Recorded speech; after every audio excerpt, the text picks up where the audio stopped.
Oh hey guys, thank you and welcome to my channel. So today I'm going to do a simple video. I think it's simple and I hope you're gonna enjoy it. So I'm going to introduce myself to you guys because I have never done a self-introduction video. So yeah, please do enjoy this video and please subscribe and support me so I can be able to grow my channel. Thank you. Okay, so my name is Francina.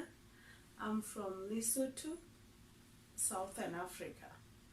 Not South Africa, Southern Africa.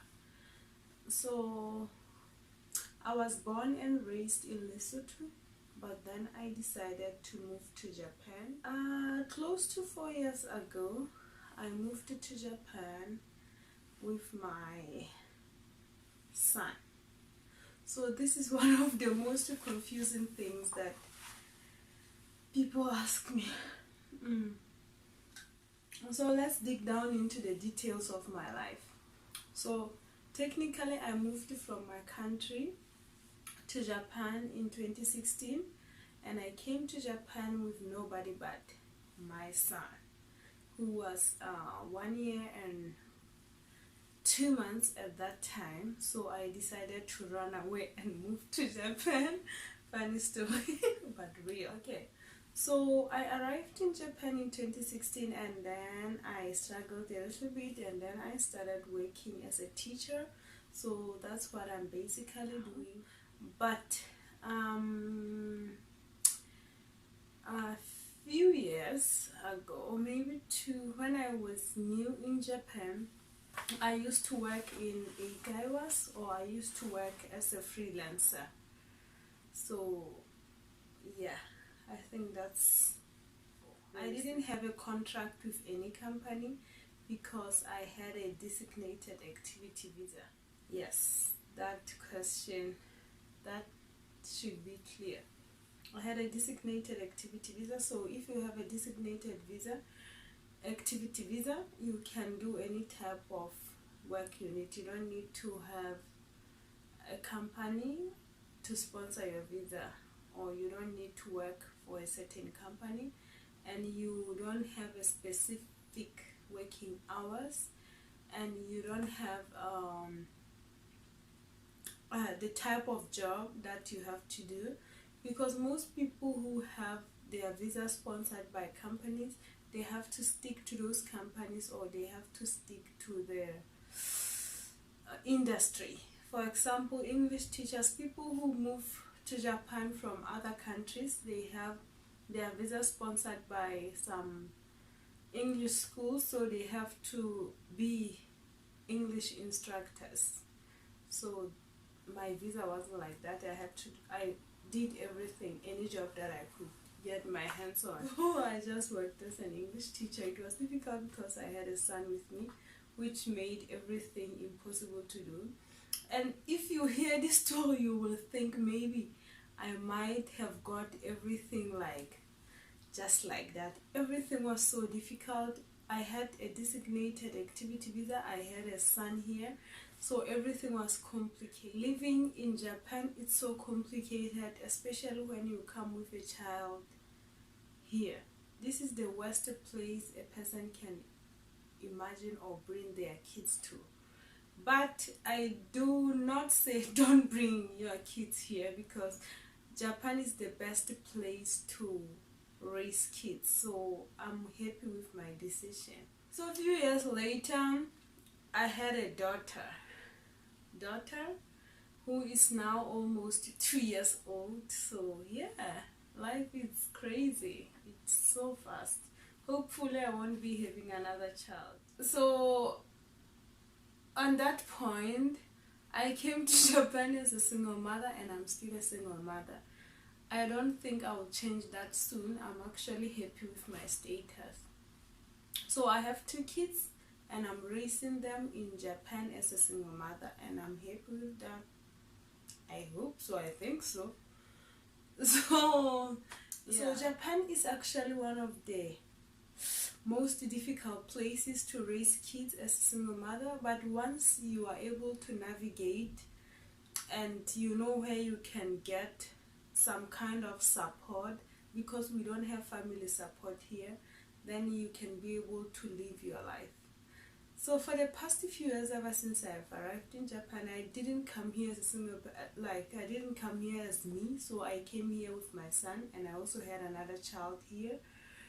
So everything was difficult, from the kindergarten, applying for the kindergarten, the education system, the waiting, everything. It's super complicated and difficult, and one day I will make a video about that. Also changed my visa from designated activity to long-term resident. So long-term resident, I'm a mother of Japanese, obvious, and then now I work as a teacher, but I decided to change and rethink my career because of my kids. So I decided to work in a kindergarten. So I work in a kindergarten or nursery, yeah, but I work with young kids now. But before, I used to work for adults and other levels, but not baby, because I was always worried about working in kindergartens. But I think working in a kindergarten is one of the best decisions I've ever made. So if you're thinking of coming to Japan with your kids or with your family, working in kindergartens, it's one of the best decisions a person can ever make, because there's a lot of support and understanding from the teachers and from the company itself, because you're obviously working with kids and you also have kids, so there's a lot of mutual understanding and support. As I'm talking today, my son is sick. He has a bronchitis, he has a asthma, and a new stage of pneumonia. So basically, I don't know, I really don't understand the doctor, since I don't understand, but yeah, so yeah, that's the situation I'm in right now. So I will be staying at home for 1 week to take care of myself. Basically, that's the fun part of working in kindergartens or this type of school. So rewind. Full-time contract, 3 years contract with this company that I'm working with. My intention this year wasn't to get a job. I wanted to start my own small eikaiwa. They call them eikaiwas here in Japan. Small English school. Not school, but small group of, you know what I'm trying to say. So, but because of coronavirus, I had to rethink everything. I actually started, I already did some preparation. I found places, made flyers, but all those things, they failed, you know, because of coronavirus. So I had to rethink my career and rethink my plan, because I have 2 mouths to feed, which is so difficult. I'm so angry with myself because I wanted to do more. But life has to move on, and everybody had chance to rethink about their career because of this coronavirus situation. So question. So most people will ask me, why did you decide to come to Japan, and how did you come to Japan? Number one, I don't think I decided to come to Japan, but I just came to Japan, you know, because coming to Japan from my country is actually very easy, because we get our visas on arrival, so there's no need for us to wait like for visa application and stuff like that. So I got my visa at the airport, 3 months tourist visa, which I then changed to designated activity. So that's actually a complicated story that I will surely explain next time if anybody wanna know about this, because I don't think there's anybody interested. But if anybody's interested, please do tell me so I can give you the details on how to apply for this type of visa and how to change your status from this to that. Yeah, it's actually complicated, but I'm gonna try. So yeah, so what's the other question? So how do I find living and teaching in Japan?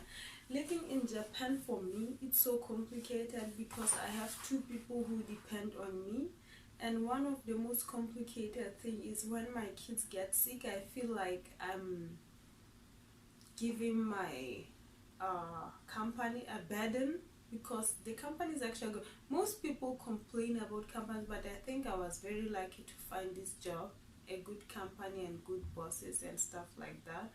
So I actually feel like it's a burden having to stay at home for 1 week, but I also think I have to do it. I don't have any other choice because it's my son.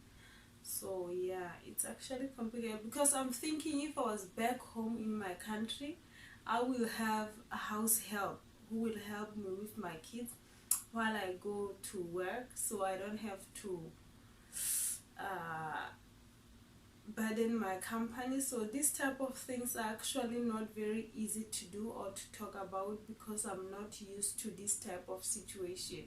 I come from a country where people have support, like friend support, neighborly support, and you can also hire a house help, which will make life way too easy for you. But Japan, no house help. You are your own house help. I clean, I cook, I do everything by myself. So having a house help is like, what house help? Okay. So, what's the other complicated thing that I have always realized in Japan? Like the language is the problem, but I've always told myself that I'm not gonna drive myself crazy with the language until my son started speaking fluent Japanese. So who have I been fooling?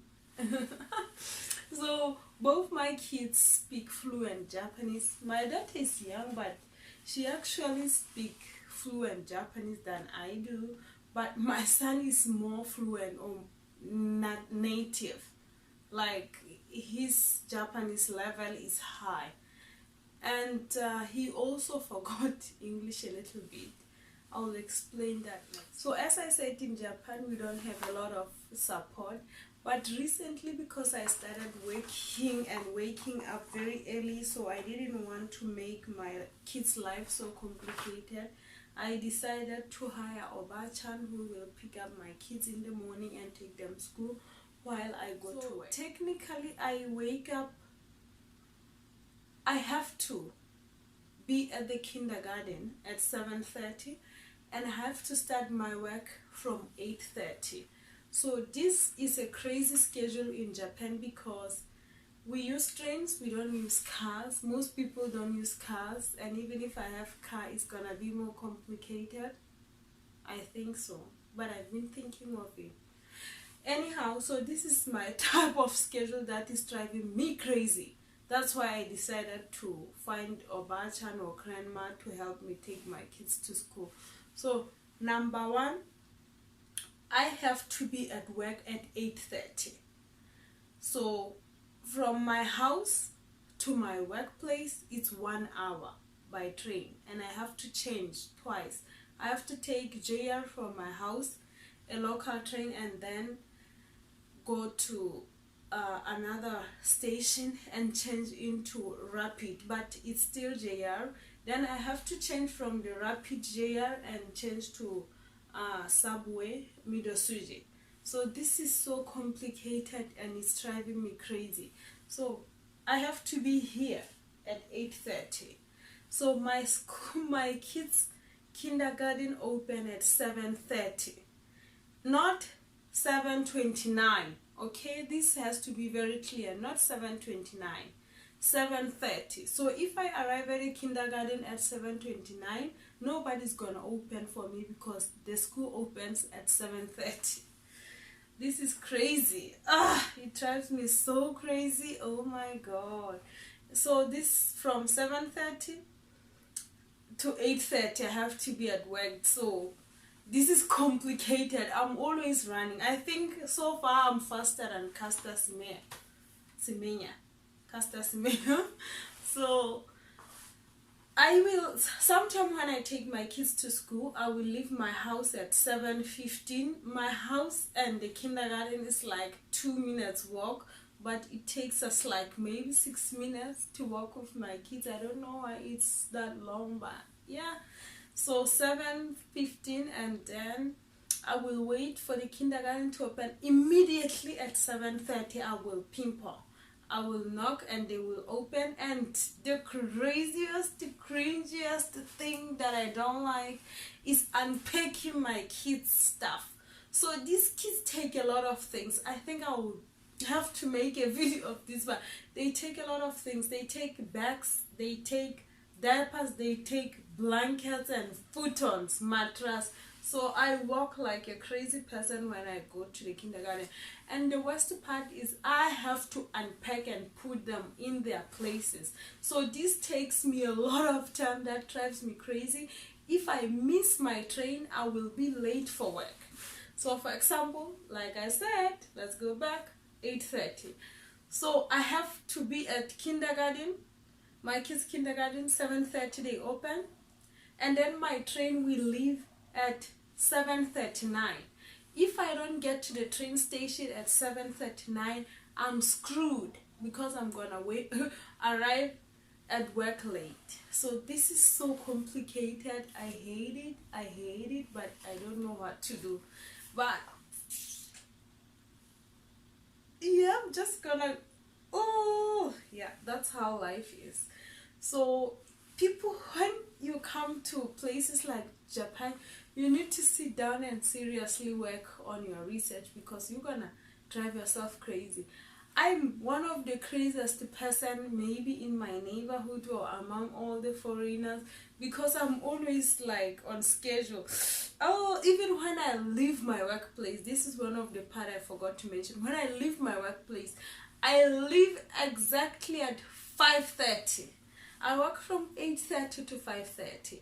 So I leave exactly at 5:30. If I leave at 5:31, I'm gonna be late to pick up my kids at the Why though? Why is life so difficult? I'm trying, I just wanna leave. Please. Okay, I'm going to say the most terrible thing a person can say in 2020, but actually I felt like Corona was some kind of a blessing to me.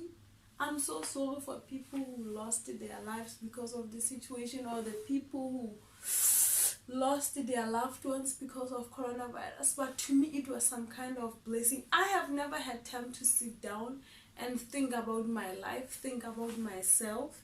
I've always been like running a marathon. Like I said, I'm faster than Caster Semenya. So yeah, my life was so complicated that I don't even think about myself. And because of the coronavirus, I was able to sit down and find this grandmother who will be able to help me, because everything in Japan, even a tiny single thing, is documentation. If you buy even something like a phone, you feel like you are buying a house. Like you will stay there for long time. Okay, I need to calm down. Okay, like this is so complicated. I have never had time to think about myself. So when the lockdown situation was going on, I was able to at least sit down at home with my kids, look them in the eye, wake up late, make some fun stuff together, do some drawing or stuff like that, which is something I have never really been able to do with my kids. And most importantly, sit down and think about myself, think about my career. What do I want? I still need more answers. I still need to do more. I'm always thinking like I'm gonna be 30 years old in 3 years and I have nothing. I have nothing. I swear to I have nothing. I have no achievements whatsoever. Why is life so difficult? Anyway, I'm blessed that I have 2 kids though. Oh God. Okay, I think this is the end of my get to know me. So I don't know if somebody have any question or want to know more about this type of situation, please do ask me questions and leave your questions in a comment box. I will answer. I actually want to do more detailed videos, but I'm not a good speaker. I don't know how to talk very well. I think I've forgotten how to speak ever since I've been mixing all the languages together. Yeah, I think I have one of those things they call speaking block. But you know, writer's block, when writers don't know what to write about, they are in that situation. So this is my situation right now. I'm speaking so many languages, so they are all crashing together. I don't even know how many languages I can actually understand. English, Sesotho, my language, and then maybe some South African language. We know if you are from that side, you will understand almost all the languages. Xhosa, Venda, Zulu, Tswana, a little bit of Afrikaans. You will have to understand because nobody's gonna translate anything for you when you're watching TV. But also I understand a little bit of Urdu. And then I understand Japanese now. I've been trying to study Japanese. It's so complicated. I tried studying how to write, but then I kinda left it alone because I don't want to stress myself. So every time I'm trying to speak Japanese, I'm always mixing it with some Urdu or with some other languages, and it's complicated. So yeah, this is my story. So thank you so much for watching. If you have any question, please do ask. I'm gonna try to make as many videos as possible, especially to mothers, single mothers, or families who wanna try to come to Japan. And I don't want anybody to be discouraged by my story. If you wanna bring your family to Japan, come on. It's 2020. You can do anything with your life. You can do whatever you want. Don't let anybody discourage you. You know, I have never let anybody discourage me. I've always felt like negativity is one of the things that drive me to do whatever I want to do. So I'm always challenging the system. Japanese system can be challenged, but I have done my part of challenging. So cheers. Thank you for watching this video. Thank you.